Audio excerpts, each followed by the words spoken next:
देखिए हर खबर यहीं पर, सब्सक्राइब कीजिए TV9 भारतवर्ष।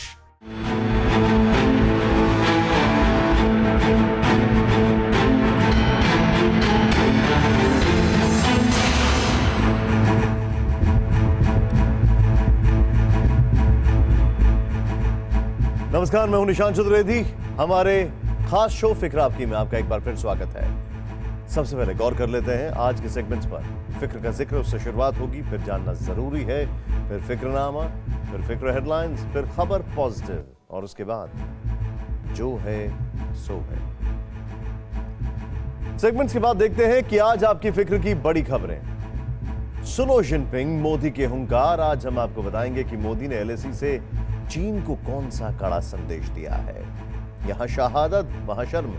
आपको बताएंगे कि चीन के कार नेतृत्व पर कैसे हिंदुस्तान ने कम्युनिस्ट देश के नेताओं को सीख दी।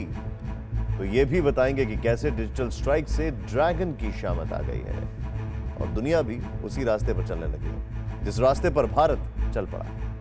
गलवान में चीन हारा, अब म्यांमार का सहारा। एक खास रिपोर्ट। किस आतंकी संगठन को चीन वाया म्यांमार उकसा रहा है। और फिर एक राहत की खबर। आजादी के दिन कोरोना से आजाद होंगे हम। वैक्सीन बनाने की दौड़ में कैसे तेज गति से आगे बढ़ा है हमारा भारत।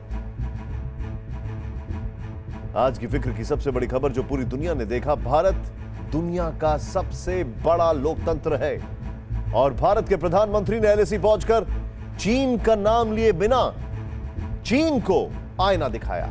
प्रधानमंत्री मोदी ने ले पहुंचकर साफ साफ कहा कि अब विस्तारवाद का युग खत्म हो चुका है, हम विकासवाद के युग में दाखिल हो चुके हैं। यानी PM ने चीन की सबसे कमजोर नस पर प्रहार किया जिससे चीन तिलमिला उठा है। चीन इसलिए भी तिलमिला उठा है क्योंकि भारत का नेतृत्व करने वाले प्रधानमंत्री मोदी ने बीजिंग के नेतृत्व को साफ इशारा किया है कि अब उसे सलामी स्लाइसिंग को भूल जाना होगा और भारत की संप्रभुता को, अखंडता को, साहस को सलाम करना होगा, वरना इसका अंजाम बुरा नहीं, सोच से भी बुरा होगा।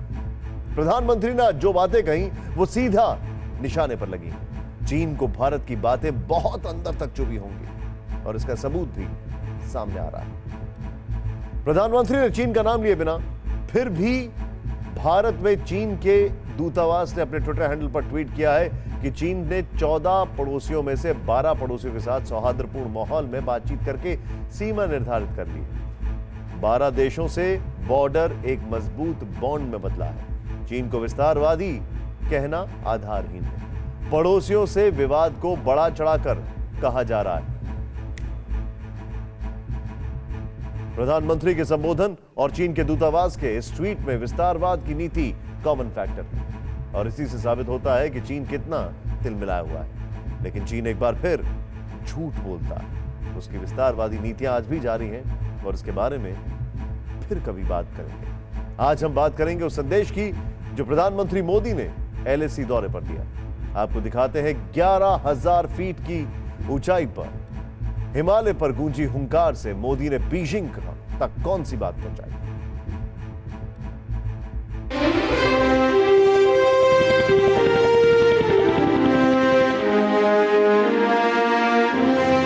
लद्दाख का तो ये पूरा हिस्सा ये भारत का मस्तक है।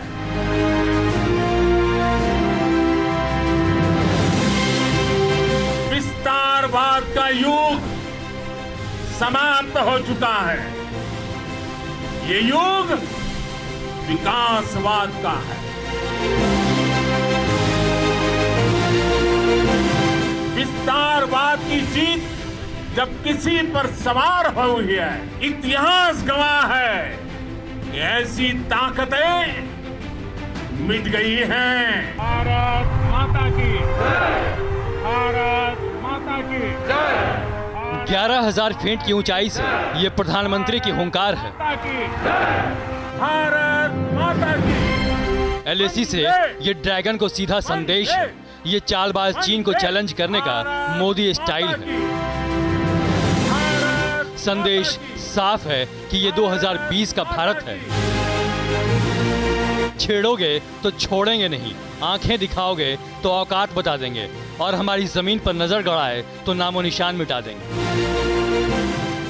विस्तारवाद का युग समाप्त हो चुका है। ये युग विकासवाद का है। तेजी से बदलते हुए समय में विकासवाद ही प्रासंगिक है। विकासवाद के लिए ही अवसर है। विस्तारवाद की जीत जब किसी पर सवार हुई है, इतिहास गवाह है कि ऐसी ताकतें मिट गई हैं। जिस एलएसी पर 15 जून की रात भारतीय सैनिकों ने पराक्रम दिखाया, 20 साथियों के बदले 40 दुश्मनों को मौत के घाट उतारा और गलवान घाटी से चीनियों के टेंट तंबू उखाड़ फेंके, उन्हीं सैनिकों का हौसला बढ़ाने अचानक पीएम मोदी का हेलीकॉप्टर लेह पहुंचा तो जवानों का जोश हिमालय से भी ऊंचा हो गया। भारत माता की वंदे वंदे वंदे। जिनके सिंहनाद से सहमी, जिनके सिंहनाद से सहमी, धरती रही अभी तक डोल। कलम आज उनकी जय बोल, कलम आज उनकी जय बोल। तो मैं आज अपनी वाणी से आपकी जय बोलता हूं, आपका अभिनंदन करता हूं। 15 जून के बाद 18 दिन बीत चुके हैं। दुनिया चीन की शातिर चाल भी देख रही है और हिंदुस्तान का हिमालय जैसा हौसला भी। तभी जिस एलएसी पर कभी बंदूकें नहीं चलती थी, आज वहां फाइटर प्लेन गरज रहे हैं।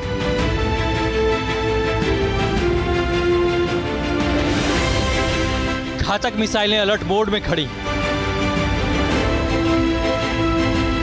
जिन सैनिकों के हाथ में इन अचूक अस्त्रों के रिमोट हैं, उन्हीं के बीच पीएम ने सरप्राइज विजिट किया। सिंधु नदी के तट पर 11,000 फुट की ऊंचाई पर फॉरवर्ड लोकेशन नीमू में आर्मी, एयरफोर्स और आईटीबीपी के जवानों से बातें की। नॉर्दर्न सेना और 14 कॉर्प्स के कमांडर से जमीनी हकीकत जानी और करीब 200 मिनट तक चीन से चंद किलोमीटर की दूरी पर जिनपिंग की गुलाम सेना के खिलाफ अपनी फौलादी सैनिकों का हौसला बढ़ाते रहे और ड्रैगन को हद में रहने का सीधा संदेश देते रहे, ललकारते रहे। साथियों, लद्दाख का तो ये पूरा हिस्सा ये भारत का मस्तक है। 130 करोड़ भारतीयों के मान सम्मान का प्रतीक है। ये भूमि भारत के लिए सर्वस्व त्याग करने के लिए हमेशा तैयार रहने वाले राष्ट्रभक्तों की धरती है। यहाँ सीधी लड़ाई वर्ल्ड के डिप्टी सुपर पावर से है, लेकिन भारत ने 18 दिनों में जो स्टैंड लिया वो एक वर्ल्ड लीडर की तरह है। गलवान की घटना के तुरंत बाद सेना को फ्री हैंड दिया, चाइना को आंखें नीचे करके बात करने की वार्निंग दी और अब उसकी विस्तारवादी नीति को सीधे सीधे विनाशकारी बताया। पीएम के इस हौसले के पीछे है आज भारत के पास मौजूद वर्ल्ड क्लास तकनीक और फुल प्रूफ तैयारी। भारत आज आधुनिक अस्त्र शस्त्र का निर्माण कर रहा है। दुनिया के आधुनिक से आधुनिक तकनीक भारत की सेना के लिए ला रहे हैं। बॉर्डर इंफ्रास्ट्रक्चर पर खर्च करीब करीब 3 गुना कर दिया गया है। मतलब पीएम ने एक साथ चीन को 4 क्लियर कट मैसेज दिए। पहला, गलवान घाटी हिंदुस्तान का अभिन्न हिस्सा है। दूसरा, भारतीय सैनिकों का साहस और शौर्य हिमालय जैसा ऊंचा है। तीसरा, इंडिया के पास विश्व स्तर की तकनीक है। और चौथा, चीन के लिए उसे अपनी हद में रहना बेहतर होगा। 200 मिनट तक पीएम 56 इंच की चौड़ी छाती दिखाकर चीन को ललकारते रहे तो 26 मिनट तक जोशीले भाषण से अपने जवानों का हौसला बढ़ाते रहे। आपने बिल्कुल ठीक कहा। आज पूरे विश्व में एक संदेश क्या है, संकेत भी गया है चाइना और पीएलए को भी, और सबसे बड़ी तो है शाबाशी हमारे जवानों को।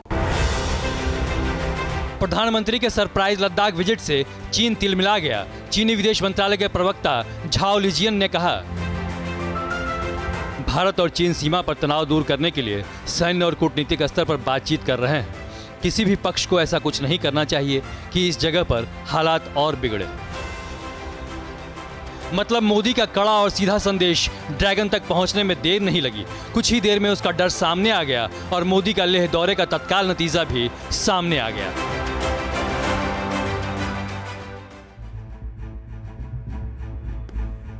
प्रधानमंत्री का अचानक लेह पहुंचना चीन के साथ साथ पाकिस्तान के लिए भी एक कड़ा संदेश है। तनातनी के बीच लेह पहुंचकर मोदी ने स्पष्ट संदेश दिया कि असली कमांडर वो ही है जो मुश्किल वक्त में जरूरत पड़ने पर फ्रंट में आने से नहीं चूकते। मोदी के लेह दौरे के बाद पाकिस्तान में खलबली मच गई है। इमरान खान ने सुरक्षा परिषद की बैठक बुला ली। मोदी के दौरे ने पाकिस्तान की हालत कैसे पतली कर दी, ये खबर आपको आगे दिखाएंगे, लेकिन पहले लेह से मोदी ने विश्व को कौन सा एक और मैसेज दिया। मैसेज ये है कि मुल्क वही है जो अपनी सेना की शहादत को सलाम करता है, उसे स्वीकार करता है, उसे सम्मान करता है, और ना कि मुल्क वो है जो चीन की तरह व्यवहार करता है, अपने सैनिकों को गुलाम मानता है, उनकी लाशें गिनने से बचता है, अपनी सेना की मौत पर शर्म से सिर झुका लेता है। देखें पूरा विश्लेषण।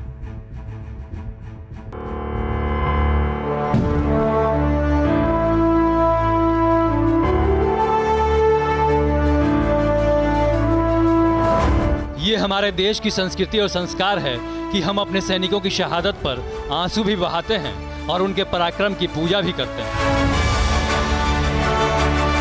और आज इसकी बेहतरीन मिसाल लद्दाख में देखने को मिली, जब प्रधानमंत्री मोदी CDS बिपिन रावत और सेना प्रमुख नरवणे के साथ LAC पर पहुंचे और गलवान घाटी में शहीद हुए सैनिकों को याद किया।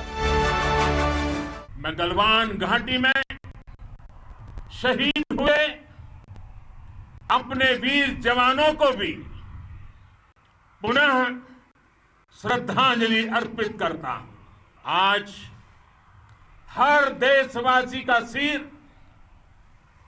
आपके सामने, अपने देश के वीर सैनिकों के सामने आदरपूर्वक नतमस्तक होकर के नमन करता है। आज हर भारतीय की छाती आपकी वीरता और पराक्रम से फूली हुई है। एक हमारे देश के प्रधान हैं जो दुश्मन देशों से तनातनी के बीच जवानों का हौसला बढ़ाने फॉरवर्ड लोकेशन पर पहुंच जाते हैं, घायल सैनिकों का हालचाल जानने अस्पताल जाते हैं और देश हित के फैसले में भारत माता और शहीदों की माताओं को याद करते हैं। जब भी मैं राष्ट्र रक्षा के विषय में सोचता हूं तो मैं सबसे पहले दो माताओं का स्मरण करता हूं। पहली हम सभी की भारत माता और दूसरी वे वीर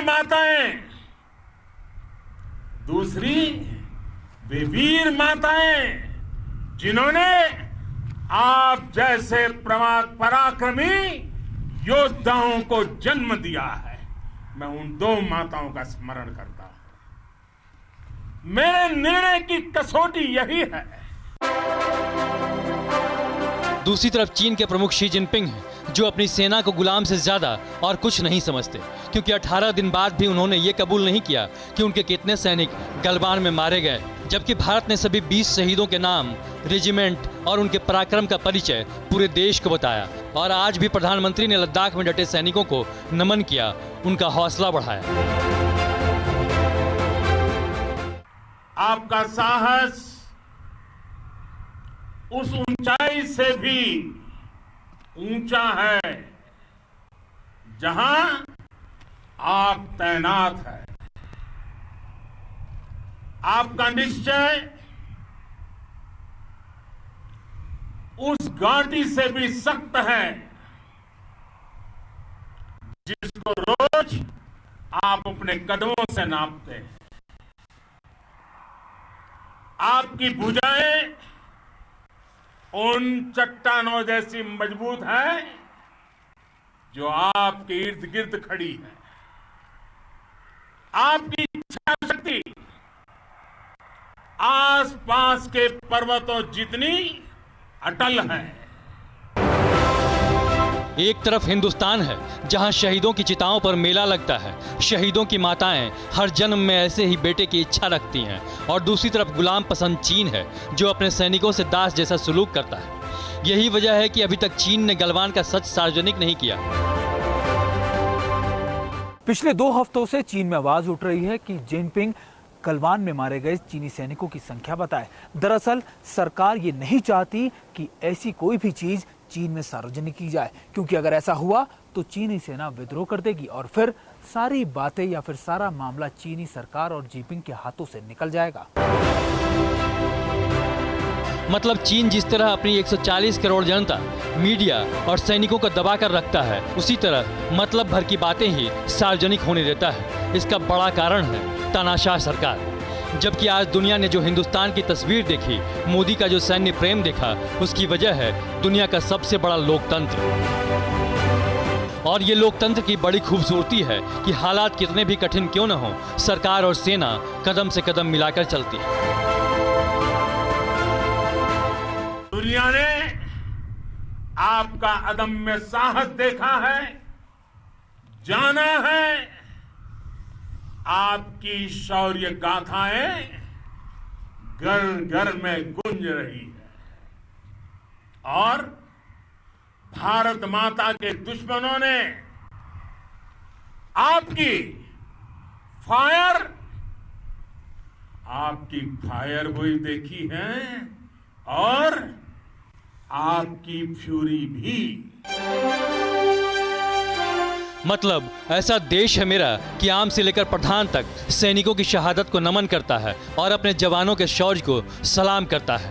तभी 200 मिनट तक LAC पर गुजारने के बाद PM Modi Leh military hospital गए, जहां 15 जून को गलवान में हुई हिंसक झड़प में घायल हुए सैनिक भर्ती हैं। पीएम ने उनसे मुलाकात की, हाल चाल जाना और उनकी बहादुरी को सलाम किया। 130 करोड़ देशवासी आपके प्रति बहुत ही गौरव अनुभव करते हैं। आपके इस साहस, शौर्य हमारी पूरी नई पीढ़ी को प्रेरणा दे रही है।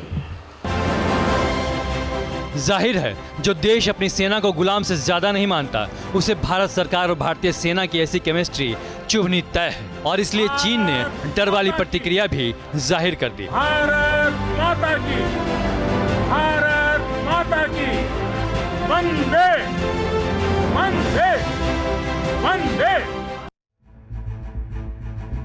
तो चीन को समझना होगा, चीन के राष्ट्रपति शी जिनपिंग को समझना होगा कि अपनी आवाम को गुलाम समझकर वो खुद को नीचा गिरा रहे हैं। उन्हें अपने विचार बदलने के लिए भारत की ओर देखना चाहिए कि कैसे हम वीर गति को प्राप्त होने वाले सैनिकों का सम्मान करते हैं। आज प्रधानमंत्री ने वही लीडरशिप दिखाई, जिसे देखकर आज भारत का हर जवान खुद को मानसिक रूप से और भी मजबूत महसूस करने लगा। अब आगे बढ़ते हैं चीन की कमजोर चाल की ओर, जिसे आतंकियों की गोद में जाकर बैठने में भी जरा हिचक नहीं। जिनपिंग अब आतंक वाया म्यांमार भेजने की कोशिश में है। म्यांमार की एक मीडिया की रिपोर्ट में बड़ा खुलासा हुआ है। खुलासा यह है कि चीन म्यांमार के आतंकी संगठन आराकान सेना की मदद कर रहा है, उसे पैसे और आधुनिक हथियार दे रहा है ताकि वो हिंदुस्तान के मित्र देश म्यांमार पर खतरा पैदा कर सके और हिंदुस्तान के लिए भी खतरा पैदा कर सके। देखें रिपोर्ट। म्यांमार का आतंकी संगठन अराकान आर्मी म्यांमार की दुश्मन और हिंदुस्तान की सीमा पर अराजकता फैलाना इसी आतंकी अराकान सेना का काम है।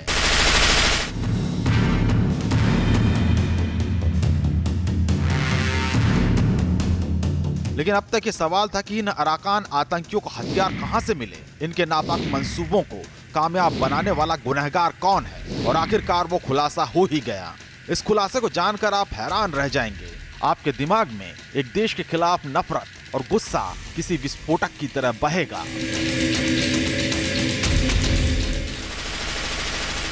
हिंदुस्तान के खिलाफ म्यांमार के रास्ते साजिश रचने वाला देश कोई और नहीं बल्कि चीन है।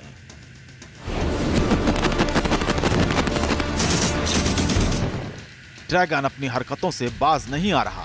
लद्दाख के रास्ते पीएलए के दम पर आंख दिखाता है, पाकिस्तान को मदद पहुंचाकर भारत के खिलाफ भड़काता है, नेपाल के पीएम को कठपुतली बनाकर विस्तारवाद की कल्पना को साकार करने की कोशिश कर रहा है और भारत की शांति भंग करने के लिए यही चीन आतंकियों को मदद पहुंचा रहा है। ये खुलासा खुद म्यांमार ने किया है, जिसमें बताया गया है कि चीन म्यांमार के आतंकी संगठनों को पैसे और आधुनिक हथियार देकर अराकान सेना की मदद कर रहा है, जिसकी तस्दीक दक्षिण पूर्व एशिया की जानकारी रखने वाले एक सैन्य सूत्र ने भी की है। खुलासा यह है कि चीन आतंकी संगठन अराकान के खर्च का 95% हिस्सा दे रहा है। इसके अलावा कई ऐसे हथियार भी दे रहा है जो चीनी सेना इस्तेमाल करती है। लेकिन इससे भी बड़ा खुलासा यह है कि आतंकी संगठन अराकान के पास ऐसे भी हथियार हैं जो पाकिस्तान के रास्ते हिंदुस्तान को दहलाने की कोशिश करने वाले आतंकियों के पास भी नहीं है, और यह हथियार उसे चीन ने बतौर तोहफे में दिए हैं। चीन की ये नीति रही है कि उन्हें अपने हथियार बेचने हैं, और म्यांमार में एक टेररिस्ट ग्रुप है अराकान साल्वेशन आर्मी, उनको भी उन्होंने अपने हथियार भी बेचे हैं और उनको पैसे भी दिए हैं, क्योंकि वो म्यांमार में गड़बड़ी पैदा करते हैं। अराकान सेना के पास करीब 50 मैन PADS यानी man portable air defence system है। ये man portable air defence system सतह से हवा में मार करने वाली मिसाइलें हैं। इसके अलावा खबर ये भी है कि हाल ही में चीन ने अराकान आतंकी संगठन को 500 असॉल्ट राइफलें दी हैं, 30 यूनिवर्सल मशीन गन और 70,000 ग्रेनेड्स और लॉन्चर दिए हैं, जो समुद्र के रास्ते म्यांमार की सीमा पर अराकान आतंकियों तक पहुंचाए गए हैं। इस हथियार के जखीरे को फरवरी के तीसरे हफ्ते में म्यांमार और बांग्लादेश के तटीय जंक्शन से दूर मोनाखली समुद्र तट पर उतारा गया है। यानी अराकान को समर्थन देने की रणनीति के तहत चीन पश्चिमी म्यांमार यानी भारत म्यांमार सीमा पर भी अस्थिरता लाना चाहता है, और ये इसलिए क्योंकि चीन दक्षिण एशिया में एक साथ कई खेल खेल रहा है। अराकान की मदद का मकसद है चीन दक्षिण में सीमा विस्तार चाहता है, म्यांमार पर कब्जा करके हिंदुस्तान की सीमा में दाखिल होना चाहता है, अलग अलग मोर्चे खोलकर भारत को कमजोर करने की साजिश रच रहा है, और इसके लिए म्यांमार और भारत के दोस्ताना रिश्तों का फायदा उठाना चाहता है। इसलिए चीन ने अराकान आर्मी को चुना है। आखिर कौन है अराकान आर्मी के आतंकी, ये भी जानिए। अराकान आर्मी म्यांमार का सबसे खतरनाक आतंकी संगठन है। अराकान ग्रुप चीन से सटे रखाइन स्टेट में काम कर रहा है। 2019 में बना ग्रुप आज एक बड़ा सशस्त्र आतंकी संगठन बन चुका है। म्यांमार की एंटी टेररिज्म कमेटी ने इसे देश के लिए खतरा कहा है। म्यांमार में ये आतंकी संगठन बौद्ध बहुमत पर हमला करता है, रोहिंग्या मुसलमानों की रक्षा के लिए संघर्ष का दावा भी करता है, और चीन अराकान आतंकियों की इसी सोच का फायदा उठा रहा है। अपनी विस्तारवादी सोच से म्यांमार सरकार पर दबाव बनाने की कोशिश कर रहा है, लेकिन म्यांमार चीन की चाल समझ चुका है, अराकान आतंकियों की मदद वाली नीति समझ चुका है। इसलिए उसने अंतर्राष्ट्रीय सहयोग मांगा है। यानी दक्षिण पूर्वी एशिया में जो देश चीन के खिलाफ है उनमें म्यांमार भी शामिल हो चुका है, और चीन की चाल का खुलासा हो गया है। जिनपिंग अब ये तमाम चालें चल रहे हैं क्योंकि ऊंट अब पहाड़ के नीचे आ चुका है। जिनपिंग के लिए आगे बढ़ना जितना मुश्किल है उससे ज्यादा मुश्किल है पीछे हटना, क्योंकि पीछे हटेंगे तो डिप्टी सुपर पावर होने का गुरूर नहीं बचेगा, और आगे बढ़ेंगे तो उनका मुल्क नहीं बचेगा। सरहद पर बार बार बाहें फड़काने वाले ड्रैगन को भारत ने इस बार वो सबक सिखाया है जिसकी उसकी जरूरत थी। टैंक और हथियार लेकर बार बार LAC पर धौंस जमाने वाले चीन को भारत ने वहां चोट पहुंचाई है जहां दर्द और तकलीफ सबसे ज्यादा होता है। यानी भारत का डिजिटल स्ट्राइक जिससे चीन करा उठा। 59 मोबाइल ऐप्स पर बैन लगने के बाद चीन कभी धमकियां देता है तो कभी करोड़ों डॉलर के नुकसान की दुहाई। चीन को डर है कि अगर ऐसा ही भारत में उसका कारोबार चौपट होता रहा और दुनिया भी साथ छोड़ने लगी तो वो कंगाली की कगार पर पहुंच जाएगा। इसे कहते हैं जोर का झटका धीरे से देना। ऐसे वार कि सांप भी मर जाए और लाठी भी ना टूटे। पूर्वी लद्दाख में सीमा पर हेकड़ी दिखाने वाले चीन की पहले तो हमारे जवानों ने गर्दन तोड़ी।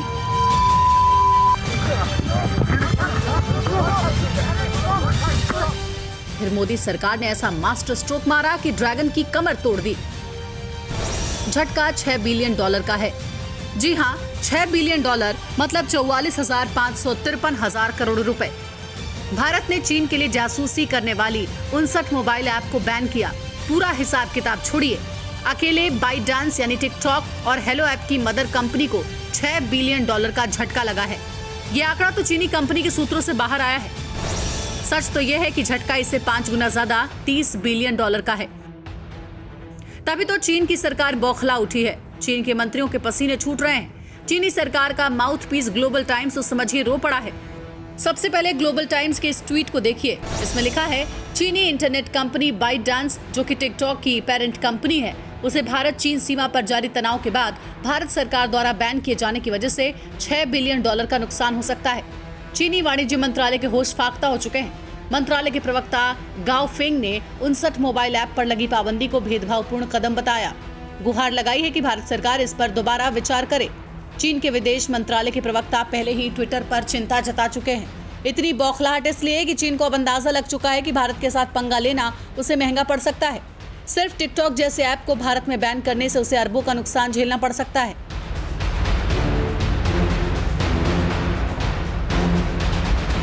इंडिया में टिकटॉक बैन होने के बाद ग्लोबल लेवल पर इन सारी एप्लीकेशंस को रिव्यू किया जा रहा है। हर कंट्री ये जानना चाह रही है कि इंडिया ने ये बैन क्यों लगाया है। हर कंट्री जो है वो अब इनको जांच के दायरे में ला रही है और पूछा जा रहा है इन कंपनी से कि क्या डेटा आपने उठाया है और कितने टाइम से आप पिक कर रहे हो। तो इवेंचुअली हो ये रहा है कि इन कंपनीज के ऊपर प्रेशर बन रहा है कि दूसरी कंट्रीज से भी इनको कोई बैन ना कर दे। तो ये सारा प्रेशर एट द एंड जाके चाइनीज गवर्नमेंट पे आ रहा है। चीन के 59 मोबाइल ऐप्स का सबसे बड़ा बाजार भारत है। भारत में 80 करोड़ से ज्यादा लोग मोबाइल इंटरनेट का इस्तेमाल करते हैं। एक अंदाजे के मुताबिक चीन के इन ऐप्स की पूरी कमाई का 40% हिस्सा भारत से आता है। 59 मोबाइल ऐप्स में टिकटॉक भारत में सबसे ज्यादा लोकप्रिय है। भारत में 20 करोड़ से ज्यादा लोग इसका इस्तेमाल करते हैं। इसके अलावा फेसबुक को टक्कर देने के लिए मैदान में उतरा हेलो एक सोशल नेटवर्किंग ऐप है। भारत में करीब 40 लाख से ज्यादा लोग इसका इस्तेमाल करते हैं। अकेले टिकटॉक की बात करें तो दुनिया भर में इसके करीब 40 करोड़ एक्टिव यूजर्स हैं। इनमें से आधे यूजर्स भारत से आते हैं। टिकटॉक पर जितने वीडियो बनाए जाते हैं उनमें से 30% वीडियो अकेले भारतीय यूजर्स बनाते हैं। भारत में अब तक टिकटॉक के 61.1 करोड़ से ज्यादा डाउनलोड्स किए जा चुके हैं। टिकटॉक को जितना भारतीय यूजर्स ने डाउनलोड किया उतना तो चीन में भी नहीं किया गया। चीन में अब तक इस ऐप को करीब 20 करोड़ बार डाउनलोड किया गया, जबकि अमेरिका में इसे 16 करोड़ से ज्यादा बार डाउनलोड किया गया। 2016 से लेकर 2019 तक गूगल प्ले स्टोर पर सबसे ज्यादा डाउनलोड होने वाली ऐप्स में व्हाट्सएप पहले नंबर पर होता था, लेकिन 2020 की पहली तिमाही में टिकटॉक पहले नंबर पर आ गया। टिकटॉक को गूगल प्ले स्टोर से करीब 25 करोड़ बार डाउनलोड किया गया, जबकि एप्पल के ऐप स्टोर से इसे 6.7 करोड़ से ज्यादा बार डाउनलोड किया गया। अब टिकटॉक की कमाई देखिए। एक आंकड़े के मुताबिक पिछले साल 2019 की अक्टूबर-दिसंबर तिमाही में टिकटॉक को भारत से 23 से 25 करोड़ रुपए का रेवेन्यू मिला था, जबकि 2018-19 में कंपनी ने भारत में कुल कमाई 43.6 करोड़ रुपए की थी। इस साल जुलाई-सितंबर तिमाही तक टिकटॉक ने भारत से 100 करोड़ रुपए का रेवेन्यू हासिल करने का टारगेट रखा था। बताया जा रहा है कि टिकटॉक की पेरेंट कंपनी बाइटडांस ने पिछले कुछ साल में भारतीय बाजार में $100 करोड़ से अधिक का निवेश किया था और प्रतिबंध लगने से इसका कारोबार रुक गया है। कंपनी को $6 बिलियन 45,000 करोड़ रुपए का नुकसान हुआ है, लेकिन हकीकत में टिकटॉक की पेरेंट कंपनी होने वाला ये नुकसान $30 बिलियन का है। $30 बिलियन यानी 2,24,000 करोड़ रुपए। खबर है कि बाइटडांस इस साल फरवरी में अपना IPO लाने की तैयारी कर रहा था। मई 2020 में कंपनी की बाजार में इसकी कीमत $110 बिलियन यानी 8.3 लाख करोड़ रुपए तक पहुंच गई थी। अब एक झटके में 1/3 यूजर्स हाथ से निकल जाने से नुकसान भी 1/3 का होगा, यानी बाइटडांस को $6 बिलियन नहीं $30 बिलियन का नुकसान होने वाला है। एक तो जो डेटा उसके कंट्रोल में था वो अब कंट्रोल उसके हाथ से निकल चुका है। बेसिकली एक बहुत ह्यूज फाइनेंशियल लॉस है, बिकॉज बहुत बड़ी कंपनी है, बहुत बड़ा यूजर बेस इंडिया से चला गया है, तो डेफिनेटली थोड़ा सा उनको लगने वाला ही है। पीएम मोदी के मास्टर स्ट्रोक से ड्रैगन चारों खाने च्युत हो गया है। 59 चीनी मोबाइल ऐप पर बैन का ऐलान करने वाले टेलीकॉम मंत्री रविशंकर प्रसाद ने आज इसे मोदी सरकार का डिजिटल स्ट्राइक बताया। चीन को याद दिलाया कि भारत हमेशा शांति चाहता है, लेकिन जब कोई भारत की तरफ आंख उठाने की कोशिश करता है तो उसे सबक सिखाना भी जानता है। मतलब साफ है, चीन के लिए जासूसी करने वाली कंपनियों को बैन कर भारत ने हमला चीन की इकोनॉमी पर किया है। वार वहां किया है जहां चोट सबसे ज्यादा लगती है। मोबाइल ऐप तो बस शुरुआत है। चीन की ये दादागिरी खत्म नहीं हुई। चीन ने अपनी चाल नहीं बदली तो अभी कई और स्ट्राइक बाकी है। केंद्रीय मंत्री नितिन गडकरी ने भारत में हाईवे प्रोजेक्ट्स के दरवाजे भी चीनी कंपनियों के लिए बंद कर दिए हैं। LAC से चीन ने अगर अपनी रेड आर्मी नहीं हटाई, पूर्वी लद्दाख में ड्रैगन के टेंट और टैंक अगर पीछे नहीं हटे, तो अंजाम बहुत बुरा होने वाला है। भारत का एक इकोनॉमिक स्ट्राइक चीन को बहुत भारी पड़ने वाला है। भारत का डिजिटल स्ट्राइक और इकोनॉमिक वॉर दोनों ही चीन पर भारी पड़ रहा है। अब आपको एक हैरान कर देने वाली खबर दिखाते हैं। भारत में सोशल मीडिया पर पिछले 2 महीने से चीन के प्रोडक्ट्स बॉयकॉट करने की मुहिम चल रही है और अब ऐप्स पर बैन लगने के बाद चीन की स्मार्टफोन कंपनियों पर भी रोक लगाने की मांग उठने लगी। लेकिन आप ये जानकर हैरान हो जाएंगे कि चीन के स्मार्टफोन जितने चीन में बिकते हैं उससे ज्यादा भारत के लोग खरीदते हैं। इसे ग्राफ से देखिए। Xiaomi, Oppo, Vivo और Realme, ये चारों कंपनियां चीन की हैं, लेकिन इनका चीन से ज्यादा भारत में कारोबार। स्मार्टफोन मार्केट पर रिसर्च करने वाली काउंटर पॉइंट की रिपोर्ट बताती है कि इस साल की पहली तिमाही में Xiaomi का भारत में मार्केट शेयर 30% था, जबकि चीन में इसके आधे से भी कम 11% था। Vivo का मार्केट शेयर भारत और चीन में बराबर रहा। Oppo की बात करें तो भारत में इसका मार्केट शेयर चीन से 3% ज्यादा है। Realme का तो चीन में कोई मार्केट शेयर नहीं, जबकि भारत में यह 14% है ना हैरानी की बात। अब चीन को सोचना ही होगा कि अगर उसके स्मार्टफोन भारत नहीं खरीदेगा तो कौन खरीदेगा। खुद उसके अपने लोगों ने ही उसके प्रोडक्ट्स को ठुकरा दिया, तो इन कंपनियों को बंद करने के अलावा चीन के पास चारा क्या बचता है।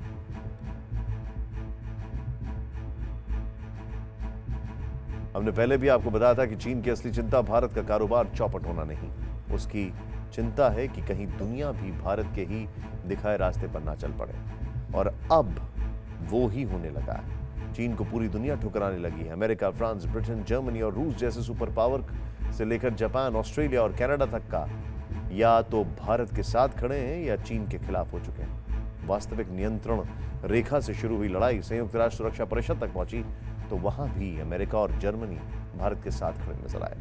यानी भारत के खिलाफ चीन का दांव उल्टा पड़ गया है। चीन अब पछताता रहा है और अपनी ग्लोबल फजीहत से बचने के लिए चीन अब बीच का रास्ता ढूंढ रहा है।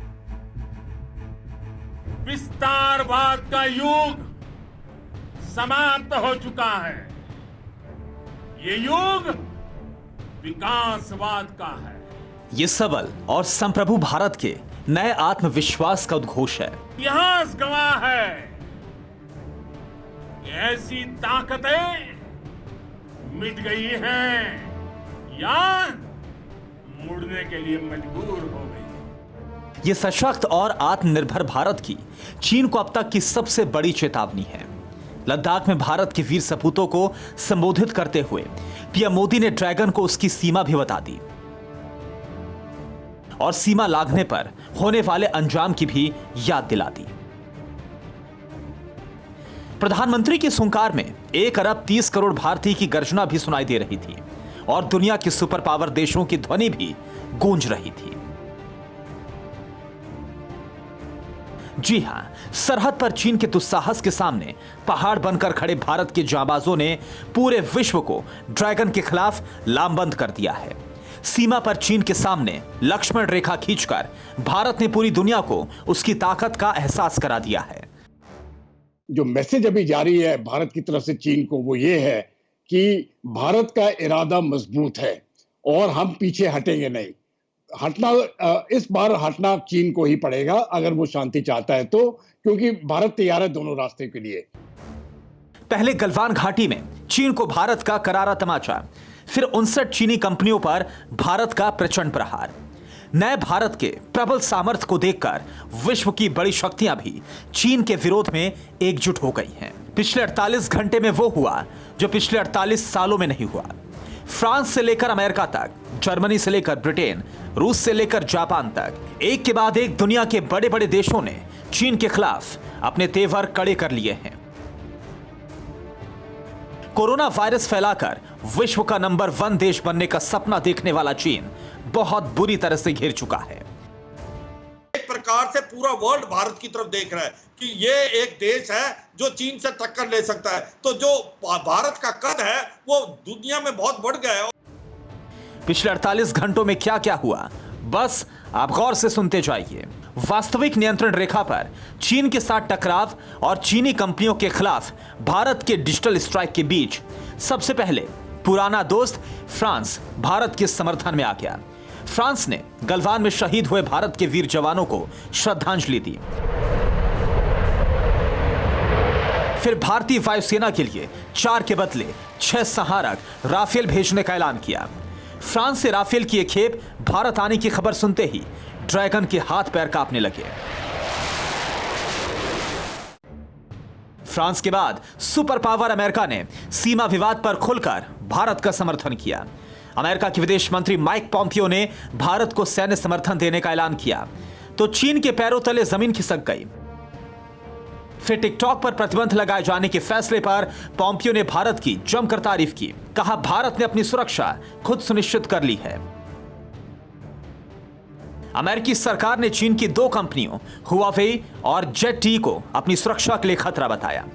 इसके बाद संयुक्त राष्ट्र सुरक्षा परिषद में भारत के खिलाफ चीन की चाल को जर्मनी और अमेरिका ने च्युत कर दिया। घोड़े में लूटने के लिए कराची स्टॉक एक्सचेंज पर हुए आतंकी हमले को लेकर चीन संयुक्त राष्ट्र सुरक्षा परिषद में बयान जारी करने का प्रस्ताव लाया था। पाकिस्तान के प्रधानमंत्री इमरान खान ने अपनी संसद में इस हमले के लिए भारत को जिम्मेदार ठहराया था। अमेरिका और जर्मनी ने यूएन में चीन के प्रस्ताव को रोक दिया। अमेरिका और जर्मनी ये सुनिश्चित करना चाह रहे थे कि कहीं बयान में भारत के खिलाफ कोई जिक्र तो नहीं किया गया है। अच्छा कदम है और साफ नजर आ रहा है कि चीन में उसके खिलाफ सारे ही लोग खड़े हैं और चीन के लिए हमेशा यूएनएससी में बिजनेस एज यूजुअल नहीं होगा। जैसे जैसे ग्लोबल सुपर पावर भारत के समर्थन में खुलकर सामने आ रहे थे, चीन की बौखलाहट बढ़ती ही जा रही थी। तभी रूस ने जल्द से जल्द भारत को S-400 मिसाइल सौंपने का ऐलान कर चीन को चारों खाने च्युत कर दिया, जबकि चीन ने अपने माउथपीस पीपल्स डेली के जरिए रूस से अपील की थी कि वो संवेदनशील वक्त में भारत को नए हथियार नहीं दे। बात यहीं खत्म नहीं हुई। चीनी मोबाइल ऐप को बैन करने के बाद पीएम मोदी और रूस के राष्ट्रपति पुतिन के बीच फोन पर बात हुई। बातचीत के बाद 18,148 करोड़ रुपए के बड़े रक्षा सौदे की जानकारी सामने आई। खबर मिली कि रक्षा मंत्रालय ने रूस से 33 नए फाइटर जेट खरीदने की मंजूरी दी है। इसमें 12 सुखोई 30 लड़ाकू विमान और 21 मिग-29 भी शामिल हैं। साथ ही पहले से मौजूद 59 मिग-29 को अपग्रेड भी करवाया जाएगा। इसके अलावा रक्षा मंत्रालय ने रूस से 248 एक्स्ट्रा एयर मिसाइल खरीदने की भी इजाजत दे दी। ये मिसाइल भारतीय एयरफोर्स और नेवी दोनों के काम आएगी। इसके बाद बारी ब्रिटेन की थी। हांगकांग के खिलाफ चीन के राष्ट्रीय सुरक्षा कानून से नाराज ब्रिटेन के प्रधानमंत्री बोरिस जॉनसन ने इस बात की पुष्टि कर दी है। हांगकांग के ब्रिटिश नागरिकों या BNO पासपोर्ट धारकों को अब देश की नागरिकता देने की पेशकश की जाएगी। ब्रिटेन के इस फैसले के बाद चीन कुलबुला उठा है। चीन ने कहा वो ब्रिटेन को हांगकांग के लोगों को नागरिकता नहीं देने देगा। साफ है, चीन और ब्रिटेन के बीच ये विवाद अभी और गहरा हो सकता है। गौर करने वाली बात यह है कि अमेरिकी संसद ने भी इस मामले में चीन के खिलाफ कड़े प्रतिबंध लगाने का फैसला किया है। अब चीन के खिलाफ एक विश्व कोएलिशन शुरू हो रहा है जो कि चीन को रोकने के लिए भरसक कोशिश करेगा। इस बीच जापान और चीन के बीच सेनकाकू द्वीप को लेकर भी तनातनी का माहौल है। चीन इस द्वीप पर अपना दावा ठोक रहा है। भारत और चीन के बीच सीमा पर विवाद बढ़ते ही जापान ने चीन की तरफ अपनी सीमा पर मिसाइल को तैनात कर दिया है। कुछ ही दिनों पहले समंदर में भारतीय नौसेना के साथ युद्धाभ्यास कर जापान पहले ही भारत के साथ खड़े होने का ऐलान कर चुका है।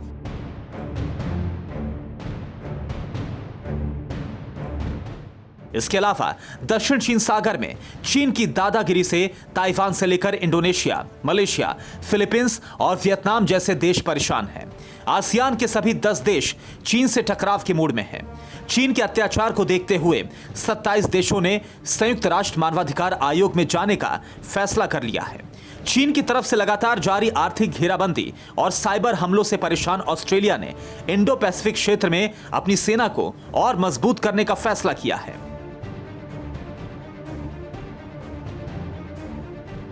साफ है, चीन को भारत के खिलाफ ये लड़ाई बहुत महंगी पड़ने वाली है। चीन की चौतरफा घेराबंदी हो चुकी है। अब एक ही रास्ता बचता है, या तो चीन अपनी टेढ़ी चाल बदल ले या अंजाम भुगतने के लिए तैयार हो जाए, क्योंकि पिछले 48 घंटे में जो वैश्विक संकेत मिल रहे हैं वो चीन की बर्बादी की नई दास्तान को लिख सकते हैं। और अब देखते हैं फिक्र हेडलाइंस। चीन की आंख में आंख डालकर प्रधानमंत्री मोदी का डायरेक्ट चैलेंज, कहा गलवान घाटी हमारी, पूरा लद्दाख 130 करोड़ भारतीयों का गर्व। लेह के वॉर मेमोरियल में पीएम मोदी ने शहीदों को दी श्रद्धांजलि, कहा जवानों की शहादत पर देश को गर्व। गलवान के बलवानों का भी मोदी ने जाना हाल, जल्द ठीक होने के लिए की कामना। प्रधानमंत्री मोदी के कड़े बयान से चीन को लगी मिर्ची, विस्तारवाद के आरोप पर बिना मांगे दी सफाई, कहा हमारे पड़ोसी मुल्कों से दोस्ताना संबंध। मोदी के एलएसी दौरे के बाद पाकिस्तान में हड़कंप, इमरान खान ने राष्ट्रीय सुरक्षा परिषद की बुलाई बैठक, रक्षा मंत्री और तीनों सेनाओं के चीफ मौजूद। मुंबई हमले में आतंकी हाफिज सईद के साथी का पाकिस्तान में मर्डर, मौलाना मुजीबुर रहमान को कराची में मारी गई गोली, बलूचिस्तान में लश्कर तैयबा की संभाल रहा था कमान। जम्मू कश्मीर में ऑपरेशन ऑल आउट जारी, आज श्रीनगर में सुरक्षा बलों ने स्कूल के पास एक आतंकी को किया ढेर, एक जवान भी देश के लिए शहीद। कानपुर शूटआउट में शहीदों के परिजनों को मुआवजे का मरहम, सीएम योगी ने 1 करोड़ और एक सदस्य को नौकरी देने का किया ऐलान, अधिकारियों को जांच तेज करने के दिए आदेश। भूकंप के तेज झटकों से फिर कांपा दिल्ली, शाम 7 बजे 4.7 की तीव्रता से हिली धरती, राजस्थान के अलवर में भूकंप का केंद्र। 15 अगस्त को कोरोना से मिलेगी आजादी, आईसीएमआर और भारत बायोटेक ने मिलकर बनाया टीका, दिल्ली में नई गाइडलाइंस जारी, हल्के लक्षण वालों का घर पर होगा इलाज। 4-5 मई को लद्दाख में भारत और चीन की सेना के बीच स्टैंड ऑफ हुआ और इसके बाद से ही पाकिस्तान अपने सदाबहार दोस्त चीन की चापलूसी में जुट गया है। चीन को फायदा पहुंचाने के लिए पाकिस्तान ने पश्चिम में मोर्चा खोला, अपने सैनिक बढ़ाने लगा ताकि भारत तो मोर्चों पर गिर जाए। प्रधानमंत्री मोदी के लेह के औचक दौरे से पाकिस्तान के हुक्मरानों के चेहरे पर हवाइयां उड़ने लगी। पाकिस्तान के प्रधानमंत्री अपने देश की सुरक्षा की समीक्षा करने लगे हैं और अपनी ताकत टटोलने लगे हैं। पाकिस्तान का ये डर वाजिब भी है।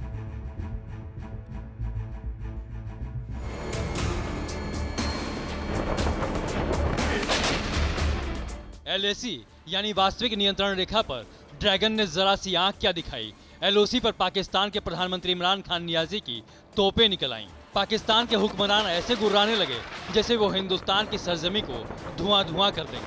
4 बार जिस मुल्क से चित हो चुके हैं उसे तहस नहस कर देंगे।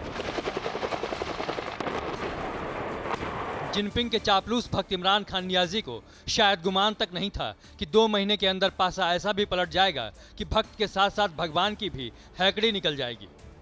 भारत के जांबाज जवानों ने पहले तो चीन की सेना को ललकारा और फिर गलवान में बिना गोली चलाए पीएलए की गर्दन तोड़ दी। उसके बाद एयरफोर्स चीफ, आर्मी चीफ ने एलएसी पर पहुंचकर चीन को उसकी हैसियत दिखाई। और अब जब भारत के प्रधानमंत्री नरेंद्र मोदी ने हिमालय से दुश्मनों को ललकार लगाई है तो जय हिंद की गूंज से ही पाकिस्तान की हालत पतली हो गई है। हालात बताते हैं कि हिमालय पर जय हिंद की यह गूंज इतनी तेज थी कि इस्लामाबाद में बैठे हुक्मरानों के घरौंदे की ईंट से ईंट तक हिल गई। कि भारत का अग्रेसिव मोड देखकर पाकिस्तान लगातार घबरा है, क्योंकि यही वजह है कि पाकिस्तान जो चीज एलओसी पे कर रहा है कहीं भारत उसके खिलाफ कोई कड़ा कदम ना उठा ले, क्योंकि भारत उसके आका चीन से भी नहीं डर रहा। पड़ोसी देश पाकिस्तान में हलचल मची और देखते ही देखते सारे सपोले बाहर निकल आए। प्रधानमंत्री नरेंद्र मोदी के एलएसी दौरे के बाद पड़ोसी देश की ऐसी हवा निकली कि पाकिस्तान के प्रधानमंत्री इमरान खान ने आनन फानन में राष्ट्रीय सुरक्षा परिषद की बैठक बुलाई, जिसमें पाकिस्तान के रक्षा मंत्री परवेज खटक पहुंचे, ज्वाइंट स्टाफ के चेयरमैन जनरल रजा भी पहुंचे। इसमें पाकिस्तानी सेना के जनरल कमर जावेद बाजवा भी पहुंचे, एयरफोर्स और नेवी के चीफ भी पहुंचे। इस मीटिंग में पाकिस्तान की खुफिया एजेंसी आईएसआई के डीजी भी पहुंचे। ये वही इमरान खान हैं जिन्हें चीन से भारत की तनातनी में मौका नजर आने लगा है।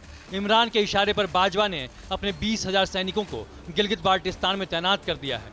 और एलओसी पर पीठ पीछे से वार करने, शव को शत विक्षत कर देने में माहिर माने जाने वाली बैट की टीम उतार दी है।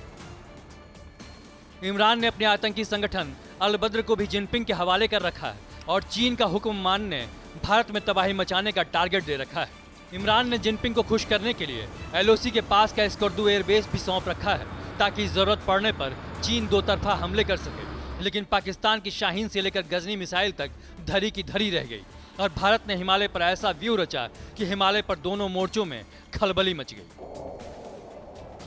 दूसरा बड़ा कारण यह भी कि पाकिस्तान चीन के कहने पर लगातार भारत के खिलाफ स्ट्रैटेजीज कर रहा है और कोशिश ये कर रहा है कि इस मौके का फायदा उठा सके, जिसको लेकर भारत ने पाकिस्तान को भी साफ कर दिया कि जो लोग हमारी सरजमी पर आंखें गड़ाएंगे, भारत उनके खिलाफ बड़ा एक्शन लेने के लिए हमेशा तैयार रहेगा। भारत ने सीमा पर हवा से हवा में मार करने वाला देश में बना अस्त्र मिसाइल तैनात करने का फैसला किया है। 165 किलो का जो मिसाइल 10 किलोमीटर से लेकर 160 किलोमीटर दूर से ही दुश्मन के फाइटर्स के परखच्चे उड़ा देता है। चीन और पाकिस्तान जानते हैं कि अगर सुखोई, मिग, मिराज और तेजस में अस्त्र को फिट कर दिया गया तो दोनों मोर्चों पर दुश्मनों के हवाई किले के ढहते देर नहीं लगेगी। पाकिस्तान भारत के पिनाका मिसाइल सिस्टम से भी खौफ खा रहा है, जो दुश्मन के सैनिक हों या बख्तरबंद वाहन, संचार केंद्र हों या हवाई टर्मिनल, और फिर चाहे गोला बारूद के गोदाम ही क्यों न हो, हर जगह सटीक निशाना लगा सकता है। जमीन और आसमान में भारत ने अपनी तैयारी क्या दिखाई, भगवान जिनपिंग और उनके भक्त इमरान की बोलती बंद हो गई है। बाजवा को सांप सूंघ गया है और इमरान के सारे सपोले बिलबिला उठे हैं, क्योंकि एलओसी पर गरज रहे पाकिस्तान को पता है कि हिमालय पर सिर्फ जय हिंद की ही गूंज सुनी जा सकती है, सिर्फ हिंदुस्तान का ही परचम लहरा सकता है, तिरंगे से कोई टकरा नहीं सकता है। आपकी में अब वक्त है हमारे खास सेगमेंट का, जिसका नाम है जो है सो है।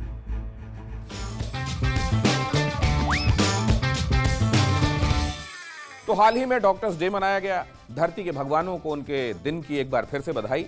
और जिस समर्पण और मानवता के भाव के साथ डॉक्टर्स हमारे और कोरोना के बीच खुद की जान पर खेलकर चट्टान की तरह खड़े रहे हैं, उसमें उनके धरती के भगवान होने वाले भावों में और भरोसा जागा। लोगों को समझ में आ गया है कि बेशक खाओ an apple a day, but don't be happy if the doctor is away. लेकिन इस दिन पर उनके साथ मेरी संवेदनाएं भी थी, खास तौर से कोरोना के दिनों में, जब उन्हें मरीजों को अपने फोन नंबर देकर रखने पड़ते हैं फिजिकल डिस्टेंसिंग और टेली कंसल्टेंसी के लिए। बेचारे कई बार इस जानलेवा गर्मी में पीपीई पहने अस्पताल में किसी का इलाज कर रहे होते हैं और वहीं से कहीं मरीज का फोन आता है, पूछ रहा होता है, डॉक्टर साहब खाने में आम का अचार तो खा सकते हैं ना। हाल ये भी होता है कि ज्यादातर मरीज गंभीर बीमारियों में भी ठीक होने के बाद बेशक धन्यवाद न कहकर ये कहें कि ये तो डॉक्टर्स का काम है। लेकिन अगर कहीं केस बिगड़ जाए तो डॉक्टर्स पर सारा ठीकरा फोड़ने से गुरेज नहीं करते। लुटेरा और हत्यारा जैसी उपाधियां भी बगैर देरी किए दे दी जाती हैं। डॉक्टर्स डे पर मुझे अपने शहर के डॉक्टर बख्शी बड़े याद आए। बीमार पड़ने पर एक बार उन्हें दिखाने गया, थोड़े उम्र दराज हो चले थे। डॉक्टर साहब ने मेरी छाती में स्टेथो लगाया और कहा, हाँ जोर से सांस लीजिए। मैंने कहा, डॉक्टर साहब स्टेथो कान में तो लगा लीजिए, वो तो गले में पड़ा हुआ है। उन्होंने मुझे घूर कर देखा और बोले, डॉक्टर तुम हो या मैं, बाकी जो है सो है।